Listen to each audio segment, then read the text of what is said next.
My name is Myra Frost. I'm 36, and 3 weeks before Christmas, my mother called to tell me my children and I would not be attending. She delivered it in the same crisp tone she uses for committee updates and church flower schedules. The reason, she said, was my brother's new girlfriend, a woman from a very prominent family, someone too classy for chaos. By chaos, she meant me and my 2 kids. I said, okay. Then I hung up. What I didn't know was that the next morning my whole family would roll into my driveway, and the supposedly classy girlfriend would step out, look at me with wood oil still on my hands, and say something in front of everyone that would knock the whole holiday sideways. And what my mother didn't know yet, standing on my porch in her elegant camel gloves, was this. I was finished being hidden. Welcome back to Calm Drama Stories, where the quiet ones stop shrinking and start signing their names to their own lives.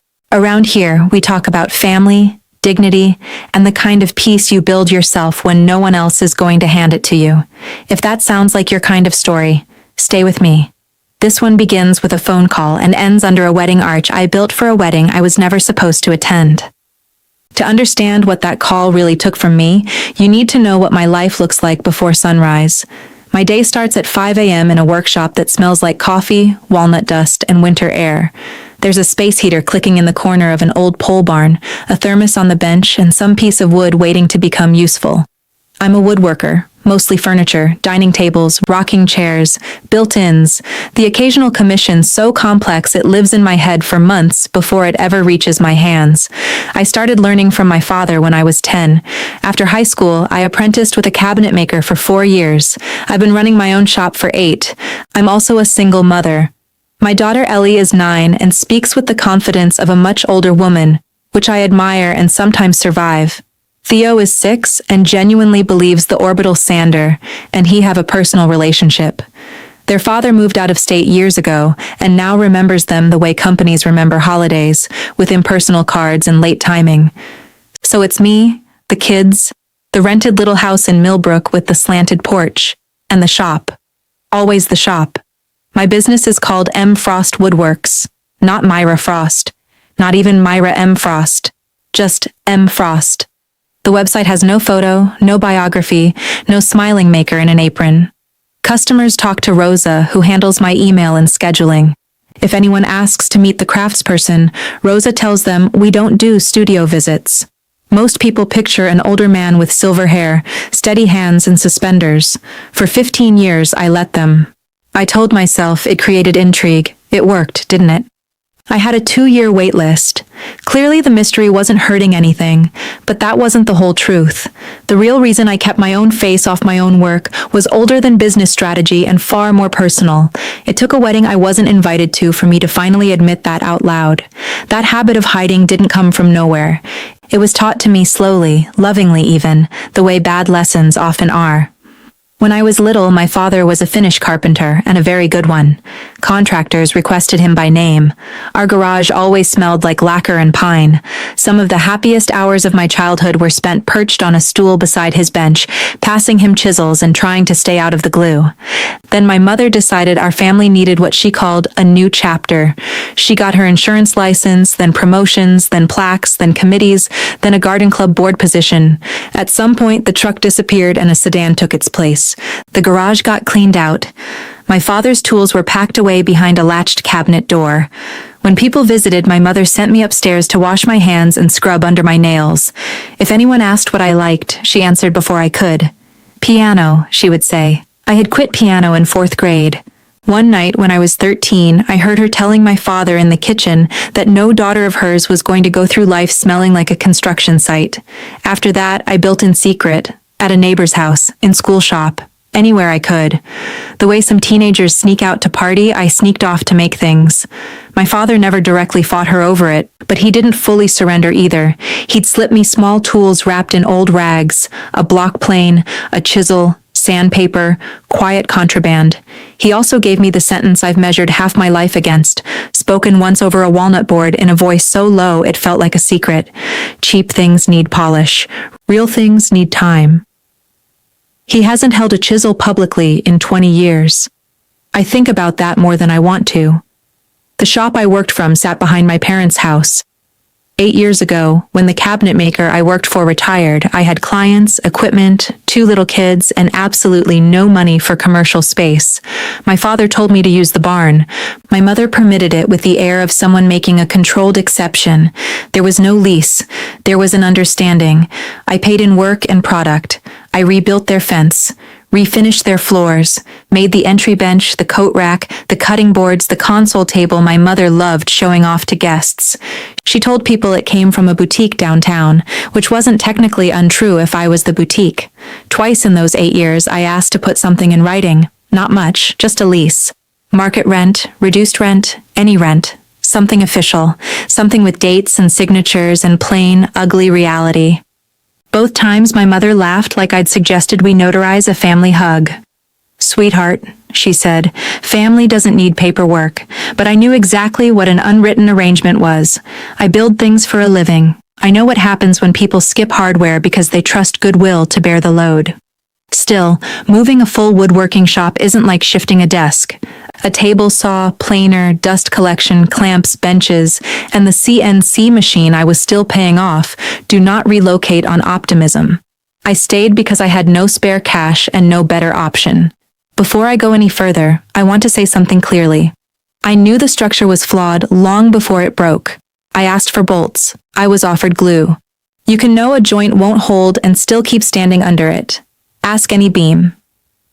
Then in early November, my brother Wes brought home the news that was apparently going to rearrange our entire family orbit.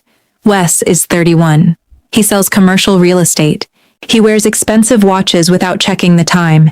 He has been my mother's second shot at the life she wanted since the day he was born. The news was a woman, Vivian Ashworth. My mother actually paused with her fork in the air when she heard the name. The Ashworths. Old lumber money that had turned into old philanthropy, old institutions, old influence. Their name was on the library, a wing of the hospital, and half the charitable plaques in the county. From that dinner forward, my mother acted like she had been shortlisted for nobility. She practiced saying Ashworth as if it had accents you had to place correctly. New drapes appeared.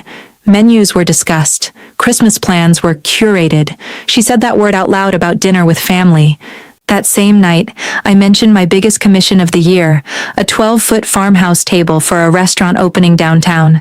My mother gave me a smile that never reached her eyes and said, "That's lovely, honey. Just carpentry." Then she turned to Wes. "Tell us about the club." Just carpentry.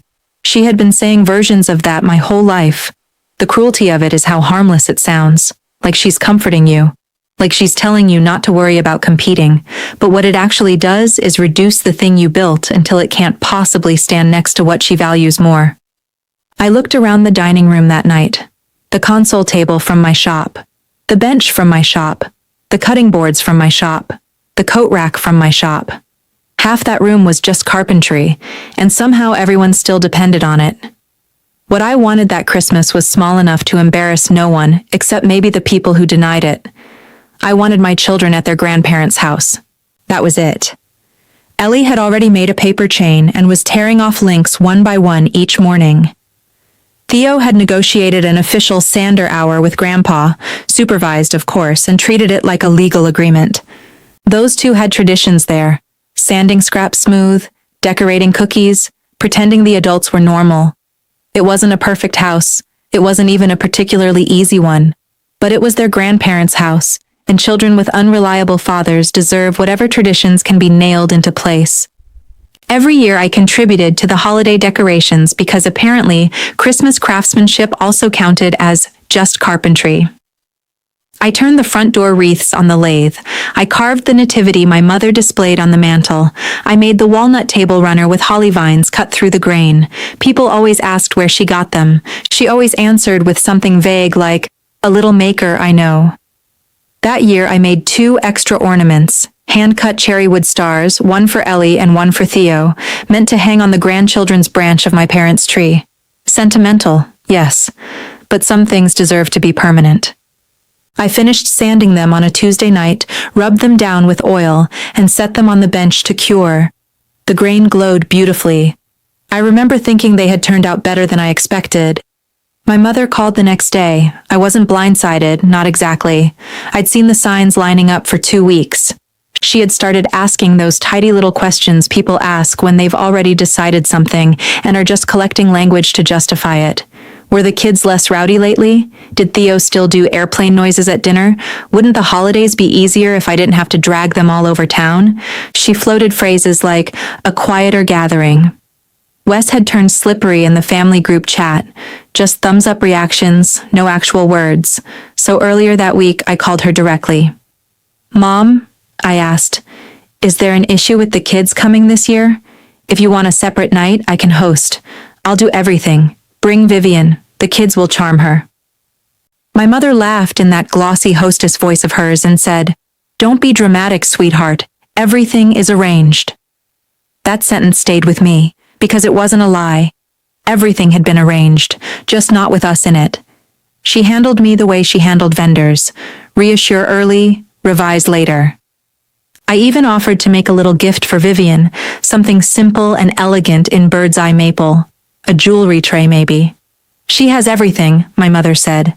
I believed her. That was part of the plan.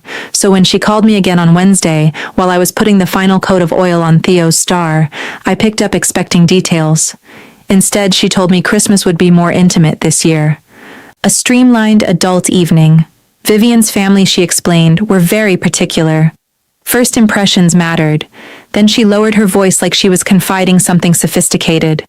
Frankly, sweetheart, she's too classy for chaos, you understand. The children, the dog hair, the sawdust. She actually hesitated before saying sawdust, as though it might stain the call. I stood there with oil on my hands, looking down at 2 cherrywood stars with my children's names burned into them, and listened to my whole life being sorted into one word. Chaos. Ellie's paper chain was chaos. Theo's sander hour was chaos. Apparently, the wreaths on her front door and the nativity on her mantle were not chaos. Those had made the cut as long as they arrived without the people who made them. We'll do something separate in January, she said brightly. Maybe soup. Soup. I remember staring out the shop window at the frost feathering the barn glass and feeling something inside me go very still. There are moments that invite drama. That phone call wanted tears, outrage, a raised voice loud enough to make her feel righteous. I gave her none of it. I said, no problem. Then I hung up and finished Theo's star because I finish what I start. The next morning, 3 cars came up my driveway. My mother's sedan, Wes's SUV, and a third car I didn't recognize. I was standing on the porch with coffee when my mother stepped out holding empty storage bins. Before she opened her mouth, I understood. She had come for the decorations. Morning, sweetheart, she said in a cheerful voice, as though yesterday had happened in another household. We're decorating this weekend, so I'll take the wreaths, the nativity, the runner, and if those stars are dry, those stars, the ones with my children's names on them. For the tree, my children were too chaotic to stand beside. I wish I could tell you I said something devastating and elegant. What I actually did was stand there and realize there was still a depth in my mother I had not fully measured. It had genuinely not occurred to me that she would disinvite us on Wednesday and come collect my work for the event on Thursday. That's the part that chilled me. It wasn't theatrical cruelty. Cruelty at least understands itself. This was administration. The decor was acceptable. The makers were not. Wes got out of his SUV, looking like a man who would rather be invisible. Then the third car door opened, and out stepped Vivian Ashworth. Dark hair, sharp eyes, camel coat, the kind of polish that doesn't feel rehearsed. She was there, I would later learn, because my mother thought a scenic drive through Millbrook to look at Christmas lights would be charming. Vivian looked around my place with open interest. Then her eyes landed on the barn, the glow from the workshop, the lumber stacked inside, and the half-finished wedding arch standing in the middle of the space like a doorway waiting for a future. If you've ever been told you were too much for a room that still wanted your labor, your money, or your beautiful things, stay with me. The woman in the camel coat is about to overturn the whole table. I carried the bins out like a professional. Wreaths, nativity, runner. My mother packed them away with little approving sounds, like she was checking off an order. Then Ellie, who had been watching from the front window like a lookout posted by justice itself, shoved the sash up and called across the driveway in the clear, unsparing voice only a child has. Mom, is that the classy lady who said we couldn't come? Silence. Immediate, total, surgical silence. My mother kept smiling, but the smile was no longer connected to anything human. Wes suddenly found his tires fascinating. Vivian looked at Ellie, then me, then the walnut runner in my mother's hands. Her gaze stopped at the tiny frost leaf I had branded into the corner. I saw the recognition hit. Wait, she said. That mark, that's Monsieur Frost. She looked toward the barn again, then back at me, and her whole face changed. No way. I've been on that wait list for 2 years. M. Frost is making my wedding arch. Is it in there right now? Then she turned to Wes. Is she your sister? And that was the question none of them had prepared for. Not my mother with all her curation, and not my brother, who had apparently managed to date a woman for 8 months without mentioning that the craftsperson she adored was the same sister being edited out of Christmas. My mother tried to cover it with one of those soft, sweeping lies designed to get everyone back indoors. There's been a misunderstanding, she said. Let's not stand outside in the cold. Vivian ignored her completely. That was the first I learned about Vivian Ashworth. She did not require permission to believe her own eyes. She walked to the window and spoke first to Ellie. I never said that, she told her, calm and direct. I would never say that. I'm Vivian, and I love your mom's work. Then she looked at me, and there was apology in her face for something she had not done. Wes finally muttered, Viv, it's complicated. It really isn't, she said. My mother suddenly became very busy rearranging the runner in the trunk. Then Vivian asked if she could see the arch. She called it my arch, with the absolute faith of a bride who had fallen in love with a thing before seeing it, and the maker in me couldn't say no to that. I let her into the shop. She stood among the clamps and shavings and looked at that half-built arch, the way people look at a baby they've heard stories about but never met. Before she left, she asked for my phone number, my actual one. Not Rose's, not the studio line. In 15 years of hiding behind an initial, she became the first customer to leave with the maker herself in her contacts. My mother watched that happen without saying a word, which, for her, is thunder. 2 days later, Vivian came back alone carrying expensive coffee and no advance notice. I let her in because apparently I do not possess the instinct to turn away earnest women in good coats. She didn't behave like a customer visiting a showroom. She walked straight to the bench, laid her palm on a walnut board like she was greeting an animal, and exhaled. That's when I found out Vivian had a degree in architectural preservations she had never really been allowed to use. Her family had made a more decorative role for her inside a foundation instead. She knew what a mortise and tenon joint was. She asked smart questions about joinery and proportions and wood movement. She spoke about craftsmanship, like someone who loved structure, not just aesthetics.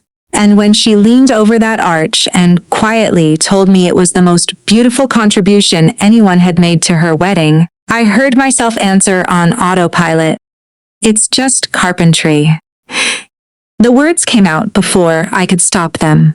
Vivian straightened and looked at me, and for the first time I heard my mother's voice coming out of my own mouth. It didn't make me angry. It made me ashamed. Then she did something practical and life-changing. She expanded the commission, not just the arch, the head table, sweetheart chairs, signage, a lantern-style card box, ceremony pieces, all of it, properly contracted and fully paid at my real rates. She knew my prices, because she had actually looked them up. The number she named would wipe out the remaining balance on my CNC machine and give me a few months of actual breathing room. The wedding is December 27th, she said. Can you do it? The arch was mostly done. The rest could be bought with sleep and cough. Yes, I said. I can.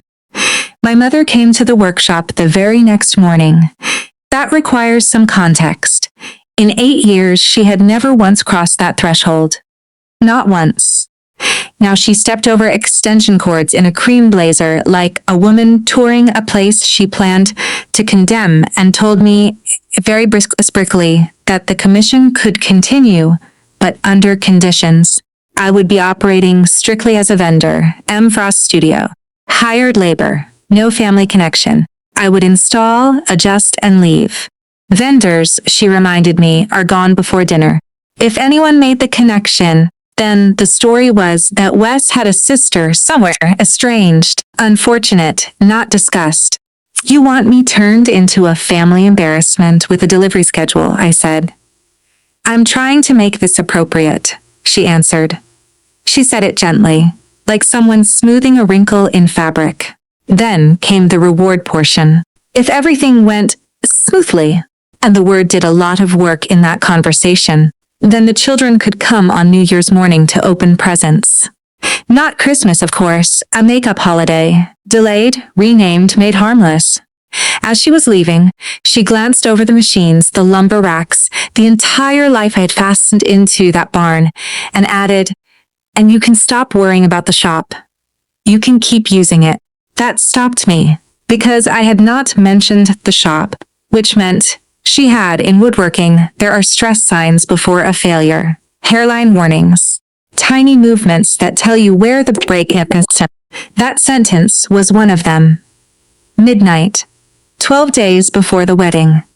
Theo was asleep on the couch in the shop, under my flannel jacket. Ellie, who had negotiated a payment rate of 1 milkshake per hour, was hand-sanding a column base with the solemnity of a surgeon. My branding iron was heating on the bench. Every major piece that leaves my shop carries the same mark somewhere discreet, a little frost leaf, no bigger than a thumbnail, and inside its stem, initials E and T. Ellie and Theo are in everything I build. They hand me clamps. They sand pegs. They fall asleep under benches while I work. Their father sends mail. Their mother leaves furniture behind. I stood there with the iron in my hand and had one brief, very real thought. A true professional would leave the arch unmarked. No signature, no proof, no complication. Blank work for a woman who had been told to be invisible. The iron clicked in my palm. I thought about my mother's storage bins. I thought about her January soup. Then I pressed the brand into the base of the arch. Smoke curled up, sweet and sharp.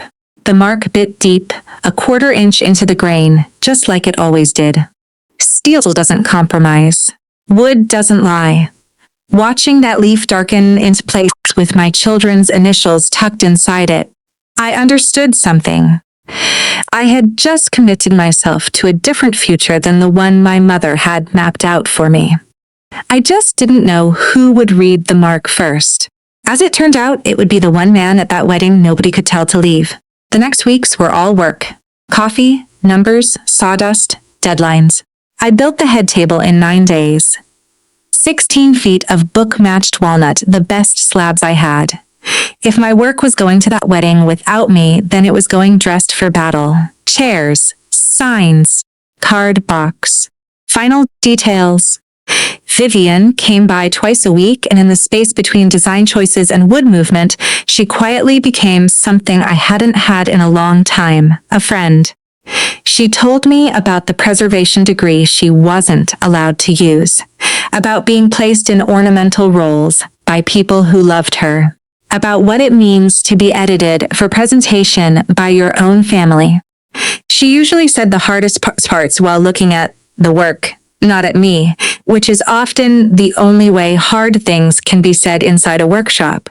Meanwhile, my mother sent emails with subject lines like logistics final and load in Timoline. Every message reminded me that vendors would be clear by 5. Wes came by once. He stood in the doorway but didn't step inside, watched me clamp a chair seat and said, "Thanks for doing this quietly." Quietly. Of all words. I told him he was welcome because Ellie was nearby, and I prefer my children to witness manners, even when they are wasted. On December 23rd, we loaded the arch into a rented box truck, and I drove through snow to the Ashworth estate, up a driveway longer than my street, to a staging area off the reception tent. That's where I met Harlan Ashworth. He was crouched beside the arch with a glass of scotch in one hand when his eyes found the brand at the base. He went completely still. "Vivian," he called. "Come here." Now, while my family had busy the Ashworths, none of them had bothered to learn something important. Harlan Ashworth is a woodman. The family fortune started in timber generations ago, and while the money had evolved, some part of him had not. He had a workbench in a carriage house and a George Nakashima-style desk in his study that he was more than happy to discuss in detail. I let him because it was beautiful and because he understood why it was beautiful. This was a man who had spent his entire life around polished performances and had developed an excellent eye for the real thing. He touched my maker's mark at the foot of the arch as if it were a painter's signature. "A craftsperson who signs in initials," he said. "E&T, who are they?" "My kids," I said. "They sanded the pegs." He stood and shook my hand with both of his, the kind of handshake men save for funerals, weddings, and things they deeply mean. "My daughter argued for this arch for 8 months," he said. "Now I know why." He told me he wanted to acknowledge the maker properly during the reception. I gave him the smooth answer I had been using for years. The studio prefers to stay behind the work. He frowned at me as though I'd answered in the wrong language, but let it pass. Vivian, standing beside him, did not pass. I could see her storing that moment away. By Christmas Eve morning, my mother had heard that Harlan admired the arch. Wes, as ever, transmits information to her the way weather reports transmit pressure changes. She called while I was making pancakes. This time there was less sugar in her voice. She reminded me of the load-in schedule, final touch-ups, out by 5. Then she casually rehearsed the public story. If anyone asked about the name Frost, what a funny coincidence. Small town, small world. I flipped a pancake and asked, "What happens if I simply stand in front of them as Wes's sister and the person who built the arch?" That ended the polite script. "Your father and I have been reconsidering the barn," she said. "Insurance, liability, taxes. January might be a good time to reassess." There it was. Not a threat. My mother doesn't threaten. She evaluates. She declares. "So I'm hearing you clearly," I said.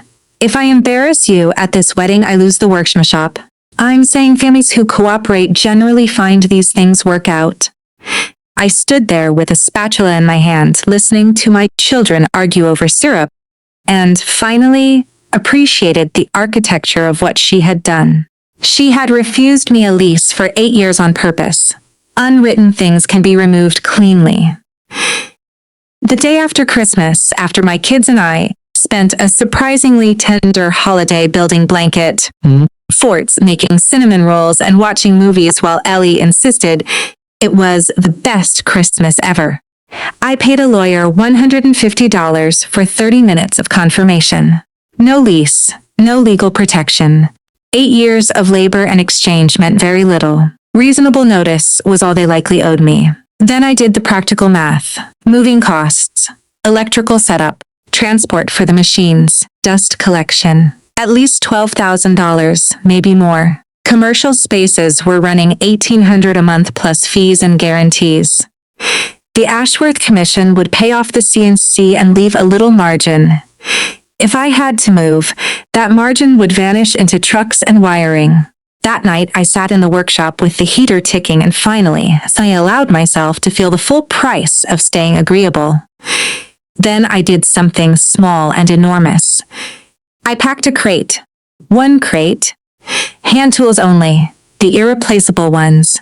My father's old block plane went on top. I set it by the door and told myself it was just being careful. But the truth is, once a woman packs the first box, the decision has already begun. That evening, Wes came over with what I call a peace pizza. He has done that since childhood. Extra mushrooms. No apology. The pizza is the apology. We sat on shop stools while the kids watched a movie in the house, and my brother finally admitted what I had already guessed. He knew the too classy for chaos line was my mother's invention. He knew the moment Vivian reacted in the driveway, because Vivian had never said anything remotely like that. He just hadn't corrected it. "The Ashworths are the biggest door I'll have ever walked through," he said, staring into the pizza box. "And Mom has always held the handle." That's Wes in one sentence, not malicious. Just built to hinge toward power. He asked me to get through the wedding quietly. Afterward, he said, he'd talk to Mom. He'd fix it. "Wes," I said, "you've been promising to fix things since you were 9. For a moment, he looked exactly like that boy. He left me the last 2 slices and went home. The night before the wedding, both futures called me. First, Vivian. Warm, excited, out of breath. She had put me on the seating chart, not near the service entrance, at a family table, actually labeled, "Myra Froston Family." "The artist and her children," she said. "The best part of this whole thing, I want you there." I stared at my phone. 20 minutes later, my mother called, having heard, naturally, about the seating chart. No hostess voice now, just terms. I was to be gone by 5, before cocktails, before introductions, before any Ashworth could put together my name, my face, my hands, and my relationship to Wes in one bright room. If I stayed, the barn was over. If I've left a professional, the children could come on New Year's morning. She had already bought their presents, she told me. Wrapped hostages under a tree. After both calls, I sat at the kitchen table with a pencil and drew 2 versions of the future the way I draw everything difficult. In one, I kept the workshop and stayed unnamed. In the other, I kept my name and lost the walls. If anyone has ever held your livelihood in one hand and your belonging in the other, then you know the exact shape of that kind of silence. I already knew which blueprint I could live inside. That same night, I went into the loft looking for brass screws and found a piece of my mother instead. A file box tipped over. An envelope of old photos slid out. On top was a square snapshot from decades ago. A wedding reception, white linen, ice sculptures, women in evening gowns. And at the edge of the frame, 19-year-old my mother in a black and white server's uniform, carrying a tray. I had never seen that expression on her face before. Hungry, careful, alert. Standing at the edge of luxury from the labor side of it, I turned the photo over. In faded blue pen in her own neat handwriting, it said, "Patricia's wedding." They had me use the back door. Patricia was her older sister. The one who married wealthy and relocated into Christmas card distance. My mother had worked her own sister's wedding in a uniform and entered through the service entrance because someone else's family thought it would be awkward for her to belong there. I sat on the loft steps, holding that photo for a long time. It did not excuse anything. It changed nothing about the threat over the barn, but it did explain the furnace she had built herself inside. My mother had spent 40 years trying to get to the correct side of a door, and every time she paid for entry, the currency was someone in her life who still smelled like work. Wedding day arrived. I had a very good plan. Load in by 2. Touch-ups, lighting adjustments, polish the head table, finish by 4:30, leave before anyone could create a problem. Kids at Mrs. Pearl's house next door. Workshop preserved, gifts preserved, peace preserved. I had even written Rosa instructions. Clean exit, no witnesses, no scene. At dawn, I stood in the shop reviewing the plan, and my eyes kept landing on the 2 cherrywood stars back on my bench. Vivian had quietly removed them from my mother's Christmas tree and returned them to me the next morning with a note wrapped in tissue paper. "These belong to your branch."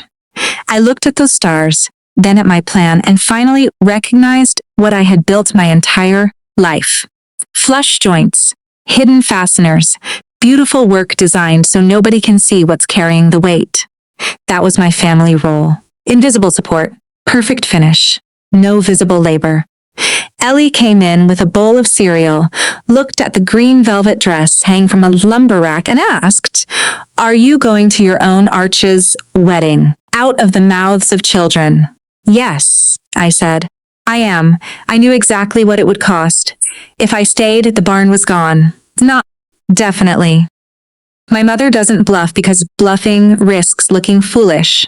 She would rather cut than gamble. If I left, I got to keep the arrangement, the access, the delayed gifts, the manageable story. I also got to keep disappearing. And one day, my children would understand that their mother was good enough to build the table, but not sit at it. So I put on the green velvet dress. I wore coveralls over it during load-in like a secret identity. By afternoon, the estate was all light and movement, 200 guests, a band warming up, snow outside. My arch standing under warm lights in the winter air, like the only honest thing in the entire landscape. At 4:40, everything was done. Perfect. I stood just outside the reception tent holding my drill case, keys in my pocket, 5 minutes from leaving clean.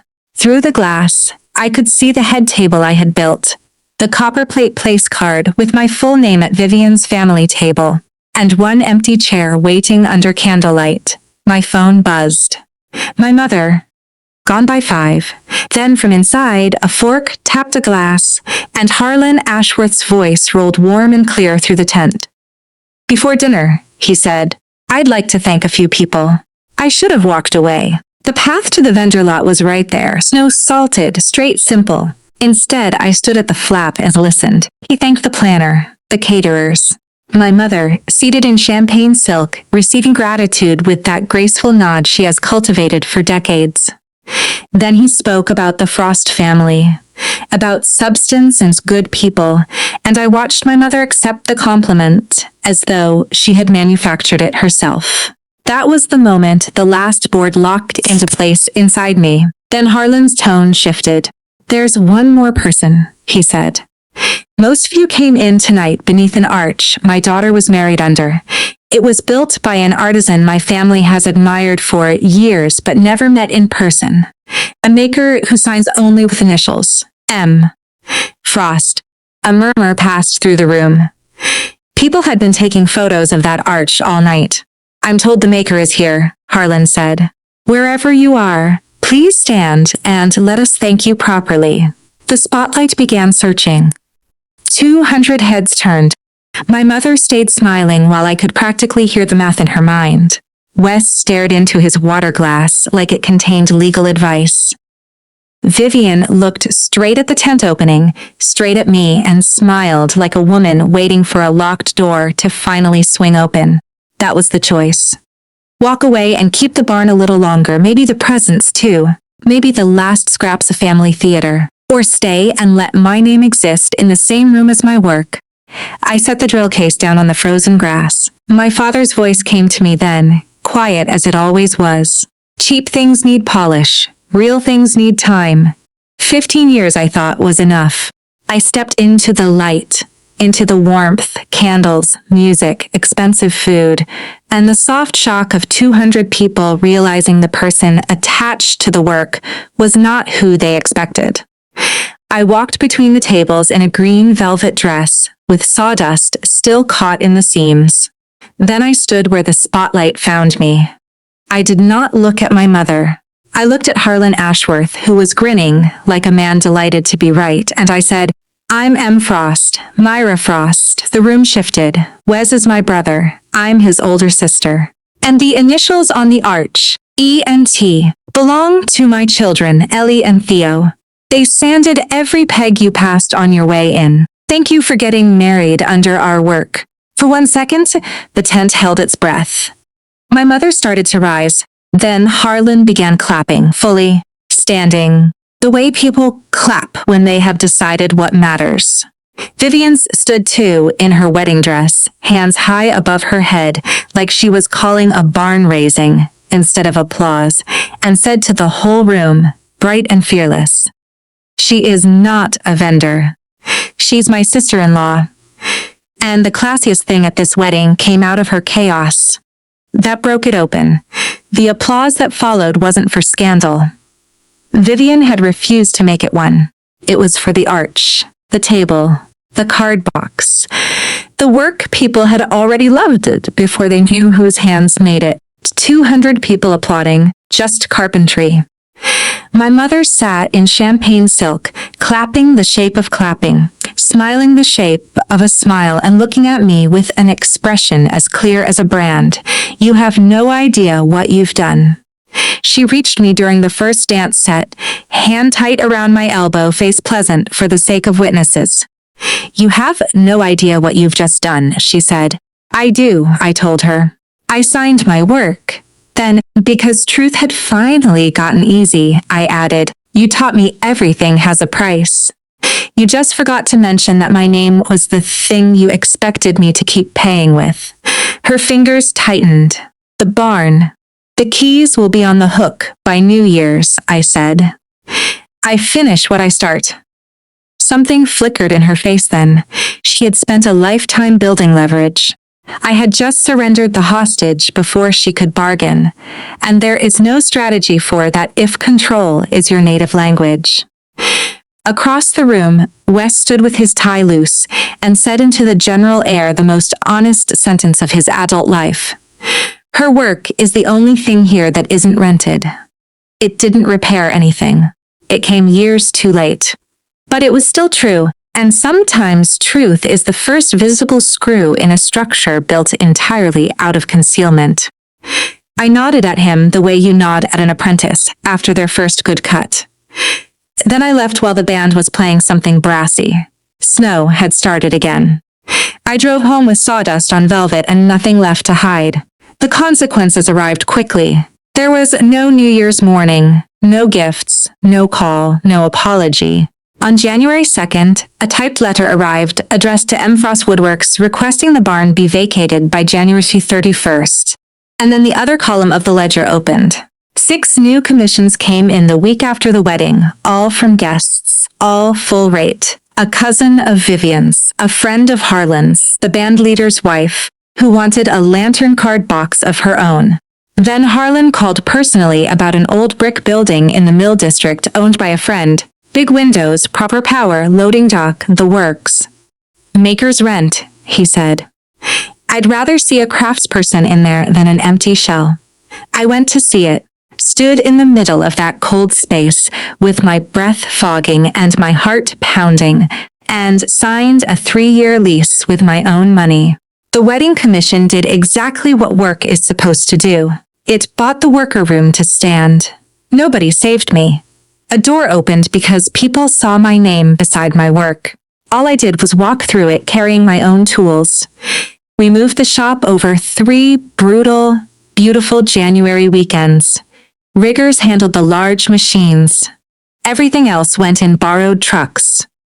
My children labeled boxes in a system only they understood, so for months I opened crates marked dragons and found router bits.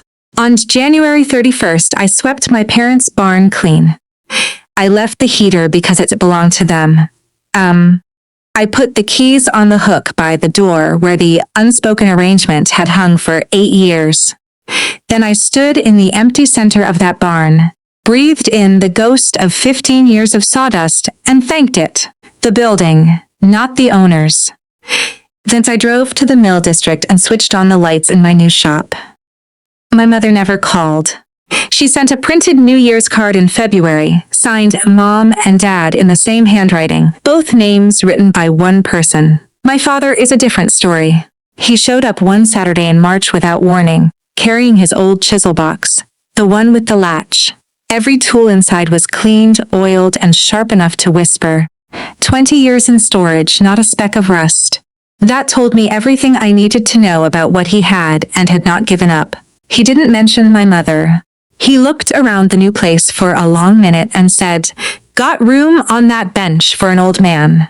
He stayed until dark teaching Theo how to feel for an edge. The new sign took me a full week to carve by hand out of walnut, and I hung it myself over the loading dock door. Myra Frost Woodworks. No initials, no invisible woman, no imaginary man in suspenders. When the local magazine asked again for a photo of the maker, I said yes. I didn't bother scrubbing my nails. Ellie walks her friends past the shop windows like a museum guide. "My mom made that," she says, "all of it." Theo has already secured a verbal agreement for the summer of the sander when he turns 7. Vivian comes by most weeks. Sometimes Wes comes with her now. He actually steps all the way into the shop these days and drinks coffee sitting on the bench his niece sanded. In June, the wedding was featured in a regional magazine. 4 pages. The biggest photo was the arch standing in the snow. The caption, submitted by the Ashworths themselves, read, "Arch by Myra Frost, Frost Woodworks, Mill District." Wes told me my mother keeps that magazine on her coffee table. Guests admire the wedding. They admire the arch. She says nothing, which, from her, remains the loudest possible thing. Here's what I learned. Chaos is often just love that hasn't been arranged for display. If a room only has space for what you make, but not for who you are, then you were never truly invited. You were just furnishing the place. So sign your work, say your name out loud, pay whatever it costs to stop disappearing. The right doors may not open easily, but when they do, they should open wide enough for your whole life to walk through. That's my story. 1 phone call. 1 maker's mark burned deep. 1 wedding toast.